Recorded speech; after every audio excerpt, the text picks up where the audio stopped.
आप सभी का स्वागत है मेरा यूट्यूब चैनल सुबह स्टडी पे। तो चलिए शुरू करते हैं आज के क्लास। आज हम लोग पढ़ेंगे इरोटेरिया का जो प्रैक्टिस सेट लगा रहे हैं उसका अगला पार्ट। तो चलिए शुरू करते हैं। पहला क्वेश्चन हो जाएगा, नगोया प्रोटोकॉल कब से प्रभावी हुआ? तो ये प्रभावी हुआ था 2014 से। और ये किसके लिए कार्य करता है? तो आनुवांशिक रूप से जो संशोधित जीव है उनके उपयोग के जो उत्पन्न लाभ है वो समान रूप से साझा करता है। आनुवांशिक रूप से संशोधित जीवों के उपयोग से उत्पन्न लाभ को ये सामान्य रूप से साझा करता है, यानी कि बांटता है। और इसे कहाँ पे अपनाया गया था? जापान में। कहाँ पे? तो जापान में। 2015 में नीति आयोग के गठन किया गया था योजना आयोग के स्थान पर। 2 नंबर हो जाएगा, गोंडवाना क्रम की चट्टानों का निर्माण किन दो कालों के मध्य हुआ है? तो ये हुआ है कार्बोनीफेरस से जुरासिक काल के बीच हुआ है। जो डायनासोर थे ये जुरासिक युग या मेसोजोइक युग में थे। कोयला के लिए प्रसिद्ध कौन सा है? तो गोंडवाना जो है ये कोयला के लिए प्रसिद्ध है। आगे देखेंगे 3 नंबर हो जाएगा, वायुमंडल में उपस्थित निम्न में से गैसों की उनका प्रतिशत के अनुसार अवरोही क्रम में सजाएं। यानी घटते क्रम में सजाना है, जो कि वायुमंडल में कौन कौन सा गैस पाया जाता है अधिकतम मात्रा से लोअर मात्रा में सजाना है। तो इसमें हो जाएगा, पहले हो जाएगा आर्गन, उसके बाद कार्बन डाइऑक्साइड, उसके बाद नियॉन और उसके बाद हीलियम। वायुमंडल में सर्वाधिक मात्रा में आर्गन में गैस जो है मौजूद है, जो कि इसकी मात्रा है 0.93%। उसके बाद CO2 की मात्रा हो जाएगा 0.03%, नियॉन की मात्रा हो जाएगा 0.002% और हीलियम की मात्रा है 0.0005%। एक अक्रिय गैस रेडॉन है जो कि वायुमंडल में नहीं पाया जाता है और सर्वाधिक पाया जाता है आर्गन। और अधिक ऐसे कहेगा तत्व है तो नाइट्रोजन हो जाएगा, जो कि 78% पाया जाता है। 4 नंबर हो जाएगा, ऑस्ट्रेलिया का मलिन क्षेत्र प्रसिद्ध है। ऑस्ट्रेलिया का जो मलिन क्षेत्र है ये किसके लिए प्रसिद्ध है? तो हीरे के खनन के लिए प्रसिद्ध है। और मकराना क्षेत्र जो है ये संगमरमर के लिए प्रसिद्ध है। तांबा भंडार के लिए राजस्थान का खेतड़ी प्रसिद्ध है, यानी कि राजस्थान के खेतड़ी से सर्वाधिक तांबा का उत्पादन होता है। छत्तीसगढ़ के जो बैलाडीला है ये लौह अयस्क के लिए प्रसिद्ध है। आगे देखेंगे 5 नंबर क्वेश्चन हो जाएगा, भारत में निम्न में से किस क्रम की चट्टान भवन निर्माण हेतु उपयुक्त चूना पत्थर, बलुआ पत्थर और सजावटी पत्थरों आदि के लिए प्रसिद्ध है? तो ये हो जाएगा विंध्यन शैल समूह की चट्टान। क्वेश्चन कर रहा है कि भारत में निम्न में से किस क्रम की चट्टान भवन निर्माण हेतु उपयुक्त चूना पत्थर, बलुआ पत्थर और सजावटी पत्थरों आदि के लिए प्रसिद्ध है? तो ये हो जाएगा विंध्यन शैल की चट्टान। और यहाँ से सर्वाधिक हीरा भी मिलता है। गोंडवाना शैल प्रसिद्ध है कोयला उत्पादन के लिए। और धारवाड़ के जो पठार है ये कर्नाटक में स्थित है। धारवाड़ के पठार कहाँ स्थित है? तो कर्नाटक में। 6 नंबर हो जाएगा, पवनों की दिशा एवं वेग से संबंध में निम्नलिखित में से कौन सा कथन जो है असत्य है? तो इसमें सी असत्य हो जाएगा। कोरियोलिस बल पवन की दिशा को प्रभावित नहीं करती है, जबकि करता है। बाकी ऑप्शन देख लेते हैं। वायुमंडल में दाब में भिन्नता के कारण वायु गतिमान होती है और धरातलीय विषमताओं के कारण घर्षण पैदा होता है जो पवन की गति को प्रभावित करता है। और प्रचलित पवनों व्यापारिक पवन, पछुआ और ध्रुवीय पवनों के रूप में प्रभावित होती है। ये तीनों सही है। आगे देखेंगे, चित्रकूट जलप्रपात को भारत का नियाग्रा जलप्रपात की संज्ञा दी जाती है। और ये चित्रकूट जलप्रपात किस नदी पर है? तो यह छत्तीसगढ़ के इंद्रावती नदी पे स्थित है। नागार्जुन सागर बांध जो है ये आंध्र प्रदेश में कृष्णा नदी पर स्थित है। तिलैया बांध स्थित है बराकर नदी पे, कहाँ पे? तो झारखंड में। दामोदर नदी घाटी निगम जो है जिसकी स्थापना हुआ था 1948 में और ये भारत के पहला नदी घाटी निगम है। 8 नंबर हो जाएगा, दक्षिण भारत की सर्वोच्च शिखर जो अनाईमुदी है की ऊंचाई कितनी है? दक्षिण भारत की सर्वोच्च चोटी हो जाएगा अनाईमुदी, इसकी ऊंचाई कहेगा तो 2696 मीटर है। और नीलगिरी पहाड़ी की सबसे ऊंचा चोटी कहेगा तो डोडा बेटा हो जाएगा, जिसकी ऊंचाई है 2637 मीटर। गुरु शिखर किसका सर्वोच्च चोटी है? तो अरावली का सर्वोच्च चोटी हो जाएगा गुरु शिखर, जिसका ऊंचाई हो जाएगा 1722 मीटर। अरावली सबसे पुरानी पर्वत है और ये अवशिष्ट पर्वत भी है। अनाईमुदी जो स्थित है ये किस पर्वतमाला में स्थित है? तो ये स्थित है अन्नामलाई पर्वतमाला में। अनाईमुदी अन्नामलाई पर्वतमाला में स्थित है। आगे देखेंगे, अगला क्वेश्चन हो जाएगा 9 नंबर है, राष्ट्रीय खाद्य सुरक्षा अधिनियम किस वर्ष लागू हुआ था? राष्ट्रीय खाद्य सुरक्षा अधिनियम लागू हुआ था 2013 में। और राष्ट्रीय खाद्य सुरक्षा मिशन कब चलाया गया था? 2007 में। आपसे देखते हैं, राष्ट्रीय खाद्य सुरक्षा मिशन चलाया गया था 2007 में और राष्ट्रीय खाद्य सुरक्षा अधिनियम किस वर्ष लागू हुआ था? तो 2013 में। आप जो क्षेत्रीय पार्टी है इसका गठन किया गया था 2012 में। तेलंगाना राज्य बना था 2 जून 2014 में। तेलंगाना नया राज्य बना था 2 जून 2014 में। आपसे पूछेगा कि विश्व खाद्य दिवस कब मनाया जाता है? तो ये हो जाएगा 16 अक्टूबर। विश्व खाद्य दिवस मनाया जाता है 16 अक्टूबर। और वही कह देगा कि विश्व खाद्य सुरक्षा दिवस कब मनाया जाता है? तो 7 जून को मनाया जाता है। विश्व खाद्य सुरक्षा दिवस 7 जून। 10 नंबर क्वेश्चन देखेंगे, आर्थिक समीक्षा वित्त मंत्रालय के किस विभाग के द्वारा जारी किया जाता है? तो ये जारी किया जाता है आर्थिक कार्य विभाग द्वारा। वित्त आयोग के गठन किया गया था 1951 में, अनुच्छेद कहेगा तो अनुच्छेद 280 के तहत।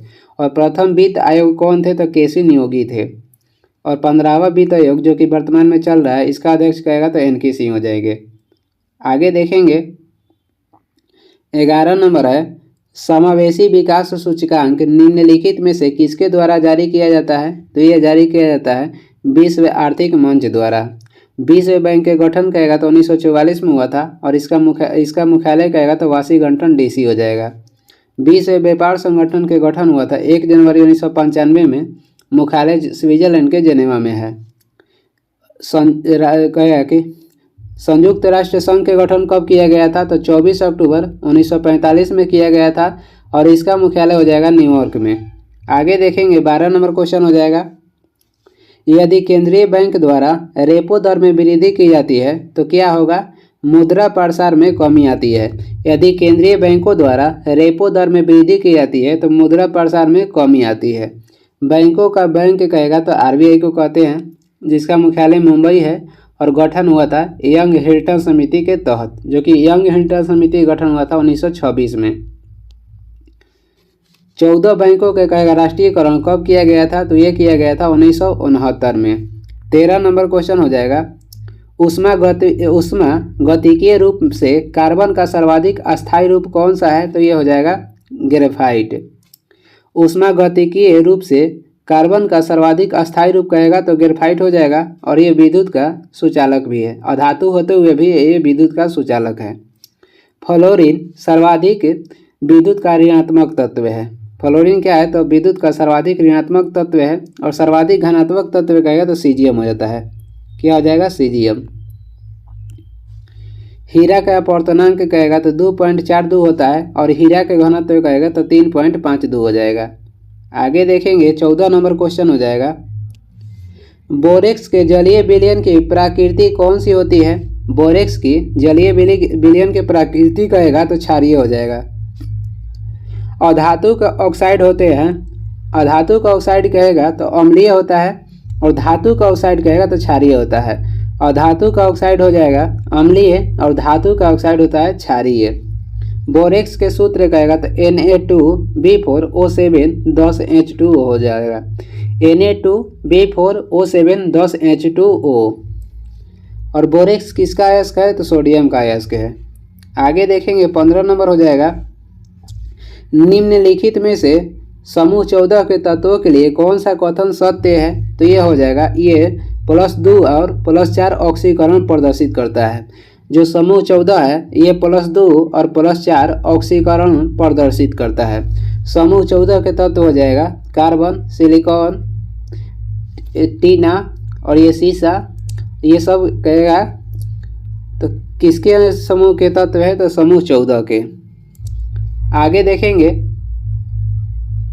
16 नंबर हो जाएगा, वाष्पन की क्रिया निम्न में से किस पर निर्भर नहीं करता है? वाष्पन की जो क्रिया है ये आयतन पर निर्भर नहीं करता है। वाष्पन की क्रिया निर्भर करता है क्वथनांक कम होने पर, द्रव्य के ताप पर और द्रव्य के खुले पृष्ठ क्षेत्रफल पर। तेज हवा में ओस नहीं बन पाती है, इसका कारण क्या है? तो तेज हवा में जो वाष्पीकरण के दर होता है वो तेज होता है, इसी के कारण तेज हवा में ओस नहीं बन पाती है। आगे देख लेंगे, 17 नंबर हो जाएगा, जब प्रकाश की किरण किसी कोलॉइड या निलंबन से गुजरता है तो टिंडल प्रभाव को प्रदर्शित करता है। इसमें प्रकाश की कौन सी परिघटना होता है? तो इसमें प्रकाश का प्रकीर्णन होता है। प्रकाश का प्रकीर्णन का क्या है? प्रकीर्णन को उदाहरण बताते हैं। प्रकाश जो है वायुमंडल में ध्रुव से टकरा कर इधर उधर बिखरता है, उसे ही प्रकीर्णन कहते हैं। प्रकाश के किरण वायुमंडल में ध्रुव से टकरा कर इधर उधर बिखरता है, उसे ही प्रकाश का प्रकीर्णन कहते हैं। प्रकाश का अपवर्तन का उदाहरण हो जाएगा, पानी में डूबी हुई कोई भी वस्तु उसे बड़ा दिखाई देता है। अपवर्तन के कारण पानी में डूबी हुई जो वस्तु होगा वह बड़ा दिखाई देगा। और प्रकाश के विसरण के कारण ही जो सेंट है या परफ्यूम, वो गैस में जो सेंट या परफ्यूम है जो घरों में फैलता है, उसका कारण हो जाएगा विसरण। आगे देखेंगे 18 नंबर हो जाएगा, जब किसी वस्तु को पृथ्वी से चांद पर ले जाया जाए तो क्या होगा? उसका भार बदल जाता है परंतु द्रव्यमान समान रहता है। पृथ्वी के तल से और चंद्रमा का तल का भाग कितना होता है? 1/6। यानी कि यहाँ पर किसी वस्तु का भार होगा पृथ्वी पर 600 ग्राम, तो चंद्रमा पर कितना हो जाएगा? तो 100 ग्राम हो जाएगा, 1/6 होता है। पहली बार कहेगा चंद्रमा पर किस देश के व्यक्ति उतरे थे? तो अमेरिका के व्यक्ति थे जो कि 1969 में उतरे, नील आर्मस्ट्रांग जिनका नाम था। आगे देखेंगे 19 नंबर हो जाएगा, सौर ऊर्जा का रूपांतरण रासायनिक ऊर्जा में निम्न में से किस प्रक्रिया से होता है? सौर ऊर्जा का रूपांतरण जो होता है रासायनिक ऊर्जा में निम्न में से किस प्रक्रिया में होता है? तो प्रकाश संश्लेषण के दौरान होता है। किण्वन क्या है? तो किण्वन एक ऊष्माक्षेपी अभिक्रिया है। सौर ऊर्जा में सिलिकॉन का प्रयोग किया जाता है जो कि एक अर्धचालक है। 20 नंबर है, निम्नलिखित में से कौन सी तरंग निर्वात में गमन नहीं करती है? तो ध्वनि जो तरंग है ये निर्वात में गमन नहीं करती है। प्रकाश के चाल निर्वात में ही अधिक होता है, 3 × 10⁸ मीटर पर सेकेंड, और ध्वनि के चाल ठोस में अधिक होता है। पराबैंगनी किरण ये सूर्य से निकलती है जो कि हानिकारक किरण है जिसे ओजोन परत सोख लेता है।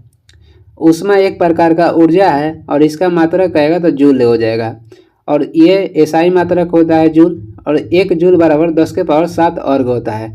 अर्घ क्या है? तो ये ऊष्मा या ऊर्जा का सीजीएस मात्रक है। आगे देखेंगे 21 नंबर हो जाएगा, निकट दृष्टि दोष जिसे मायोपिया भी कहते हैं, इस दृष्टि दोष को दूर करने के लिए अवतल लेंस का प्रयोग किया जाता है।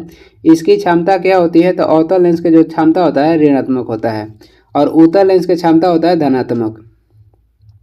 निकट दृष्टि दोष में क्या होता है कि जो प्रतिबिंब बनता है वो रेटिना के आगे बनता है। निकट दृष्टि दोष में जो प्रतिबिंब बनता है वो रेटिना के आगे बनता है, और इसमें क्या होता है कि निकट की ही वस्तु दिखाई देती है। और दूर दृष्टि दोष में जो प्रतिबिंब बनता है रेटिना के पीछे बनता है। दूर दृष्टि जब दोष हो जाएगा तो दूर की वस्तु ही दिखाई देगा। 22 नंबर देखेंगे, मानव शरीर के निम्नलिखित भागों में से किसमें निषेचन की क्रिया होती है? निषेचन की क्रिया होती है अंडवाहिनी में। और गर्भाशय में क्या होता है? तो गर्भाशय के जो दीवार होता है ये मांसपेशियां और ऊतक से मिलकर बना होता है। गर्भाशय का जो दीवार बना होता है मांसपेशियां और ऊतक के से मिलकर बना होता है। मानव शरीर में मांसपेशियों की संख्या कहेगा तो 639 है। आगे देखेंगे 23 नंबर हो जाएगा, कांच के एक गिलास में पानी के अंदर रखा हुआ एक नींबू अपने वास्तविक आकार से बड़ा दिखाई देता है। ऐसा किस कारण से होता है? तो प्रकाश के अपवर्तन के कारण कांच के गिलास में पानी के अंदर रखा हुआ नींबू जो है वह बड़ा दिखाई देता है प्रकाश के अपवर्तन के कारण। प्रकाश के ध्रुवण कहेगा कि प्रकाश के ध्रुवण हो सकता है लेकिन ध्वनि का ध्रुवण नहीं हो सकता है। जो पेरिस्कोप है ये प्रकाश के परावर्तन पर कार्य करता है। पेरिस्कोप प्रकाश के परावर्तन पर कार्य करता है। स्टेथोस्कोप है तो वो कार्य करता है ध्वनि के परावर्तन पे। आगे देखेंगे आकाश का जो रंग नीला दिखाई देता है पृथ्वी से, इसका कारण हो जाएगा प्रकाश का प्रकीर्णन। 24 नंबर है, निम्न में से कौन सा जीव एक कोशिकीय नहीं है? तो इसमें कवक जो है ये एक कोशिकीय नहीं है। कवक होता है बहुकोशिकीय जीव। बाकी अमीबा, जीवाणु और कलेमाडोमोनास जो है कलेमाइडोमोनास ये सभी एक कोशिकीय जीव है, केवल कवक को छोड़कर। आगे देखेंगे जीवाणु के खोज हो जाएगा। जीवाणु के खोज किए थे लीमेनहॉक 1676 ईस्वी में, जो कि हॉलैंड के थे। आगे देख लेंगे 25 नंबर हो जाएगा, भोजन का सर्वाधिक अवशोषण कहाँ पे होता है? तो भोजन का सर्वाधिक अवशोषण होता है इलियम में, और पानी का अवशोषण होता है बड़ी आंत में। भोजन कहाँ पचता है? तो छोटी आंत में पचता है। अमाशय से निकलने वाला जठर रस में कौन कौन सा एंजाइम पाया जाता है? अमाशय से निकलने वाला जठर रस में पेप्सिन और रेनिन एंजाइम पाया जाता है।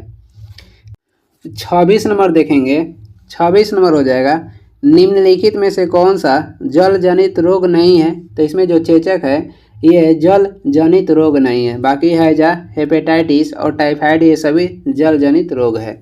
टाइफाइड होता है जीवाणु के कारण और ये प्रभावित करता है आंत को। हैजा भी जीवाणु से होता है और ये भी प्रभावित करता है आंत को। हेपेटाइटिस होता है वायरस से और ये यकृत को प्रभावित करता है। 27 नंबर हो जाएगा, लगातार कितने वर्षों तक भारत से बाहर रहने पर भारत सरकार किसी व्यक्ति को भारतीय नागरिकता से वंचित कर सकती है? तो 7 वर्ष लगातार बाहर रहने से। नागरिकता का उल्लेख भाग 2 में किया गया है, जो अनुच्छेद कहेगा तो 5 से 11 तक, और नागरिकता लिया गया है ब्रिटेन से। भारत सरकार द्वारा नागरिकता अधिनियम कब लाया गया था? तो 1955 में। कह रहा है कि भारत में कितने प्रकार से नागरिकता मिल सकती है? तो मिल सकती है 5 प्रकार से, और भारत की नागरिकता त्याग सकते हैं 3 प्रकार से। 28 नंबर क्वेश्चन देखेंगे, भारतीय संविधान की किस अनुच्छेद के अनुसार विधानसभा का गठन होता है? अनुच्छेद 170 के तहत।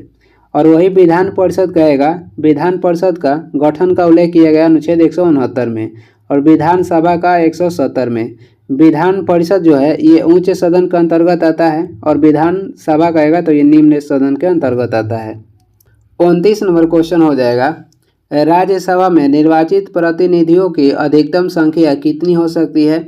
निर्वाचित कह रहा है तो निर्वाचित हो सकता है 238, जिसमें कि 12 सदस्य का निर्वाचित राष्ट्रपति करते हैं।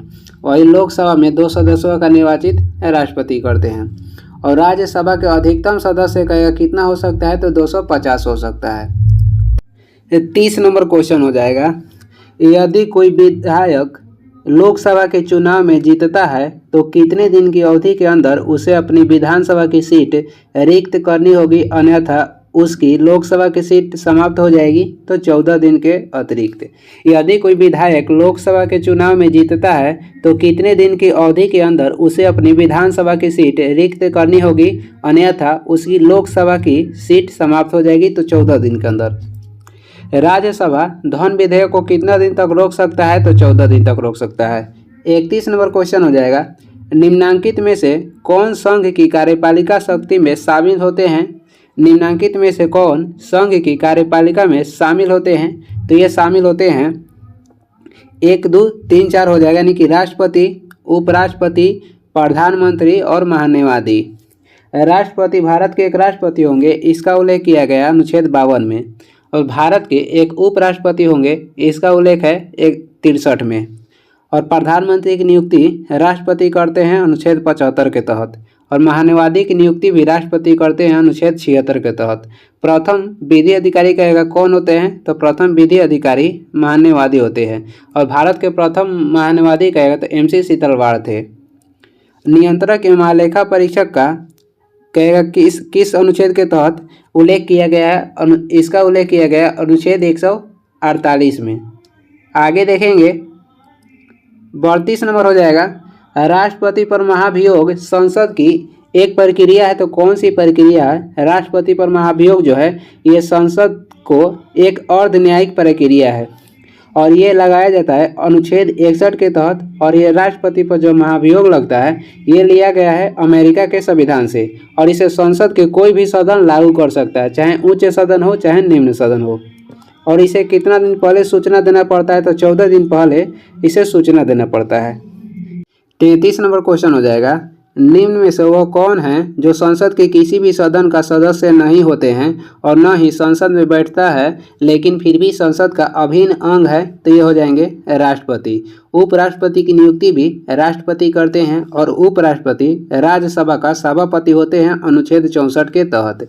संसद के 3 अंग होते हैं, और सदन कहेगा तो 2। संसद के 3 अंग हैं, लोकसभा, राज्यसभा और राष्ट्रपति। और सदन कहेगा तो राज्यसभा हो जाएगा उच्च सदन, और निम्न सदन होता है लोकसभा। 34 नंबर देखेंगे, 34 नंबर क्वेश्चन हो जाएगा, भारतीय संविधान में संसद के दोनों सदनों की संयुक्त बैठक का प्रावधान किस देश के संविधान से प्रेरित है? तो ये लिया गया है ऑस्ट्रेलिया से। और संसद के संयुक्त बैठक राष्ट्रपति बुलाते हैं अनुच्छेद 108 के तहत, और इसका अध्यक्षता करेगा तो लोकसभा के अध्यक्ष करते हैं। और अभी तक संयुक्त बैठक कितने बार बुलाया गया था? 3 बार। तो ये हो जाएगा 1961 में पहली बार बुलाया गया था, 1978 में दूसरी बार और 2002 में तीसरी बार। पहला जो बुलाया गया था उसका विषय था दहेज प्रथा, और दूसरा बार बैंकिंग था, और तीसरा बार बुलाया गया था उसका था आतंकवाद। संघीय व्यवस्था लिया गया है कनाडा से, और नागरिकता लिया गया है ब्रिटेन से, और संविधान का संशोधन लिया गया है दक्षिण अफ्रीका से। आगे देखेंगे 35 नंबर हो जाएगा, भारत सरकार अधिनियम 1935 के संबंध में कौन सा कथन सही है? तो ये देख लेते हैं। केंद्र में अखिल भारतीय संघ का उपबंध था, ये भी सही है। प्रांतीय स्वशासन का उपबंध था, ये सही है। भारत की स्वतंत्रता का उपबंध था, ये सही नहीं है। एक कथन 1 और कथन 2 सही है। जो 1935 का अधिनियम था, इस अधिनियम को जवाहरलाल नेहरू ने कहे थे कि यह एक ऐसा कार है जिसमें तो ब्रेक है लेकिन इंजन नहीं है। और 1935 के अधिनियम के तहत ही बर्मा को भारत से अलग किया गया था 1937 में। वर्तमान में इसका नाम कहेगा तो म्यांमार है।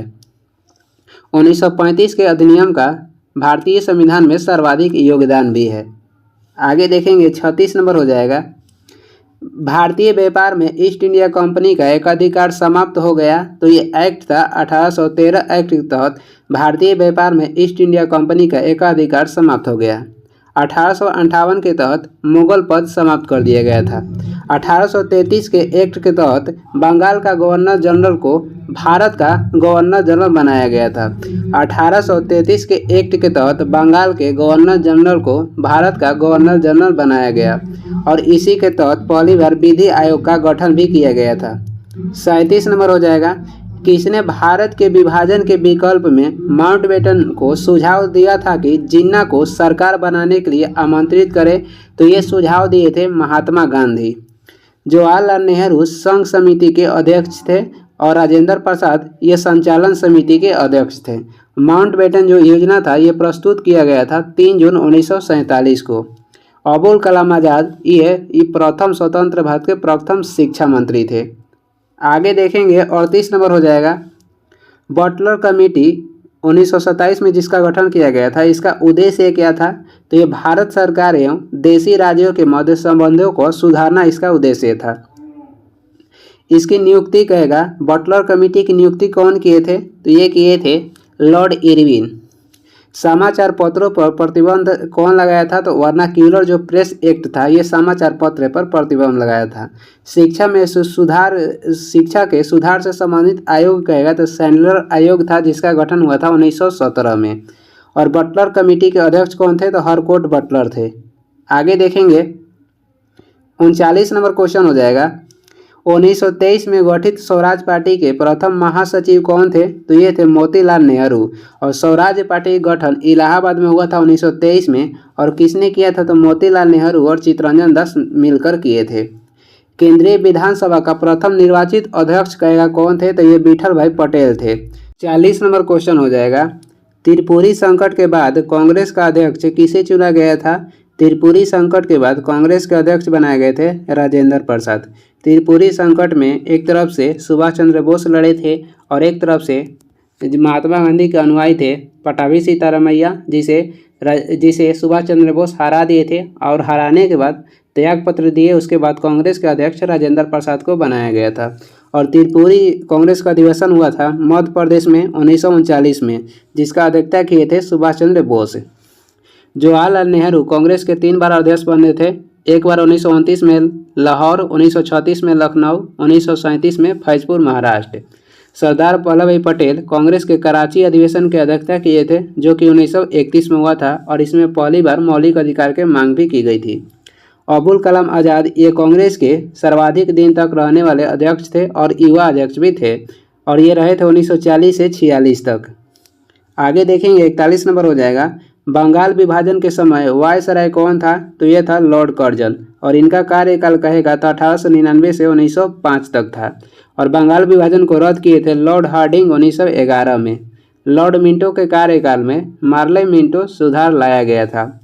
बंगाल में कहेगा वर्नाक्यूलर प्रेस एक्ट किसने लागू किया था, तो लागू किए थे लॉर्ड लिटन 1878 में, और इसे समाप्त किए थे लॉर्ड रिपन 1882 में। आगे देख लेंगे 42 नंबर हो जाएगा। लीडर समाचार पत्र किसने शुरू किया था, तो ये किए थे मदन मोहन मालवीय ने।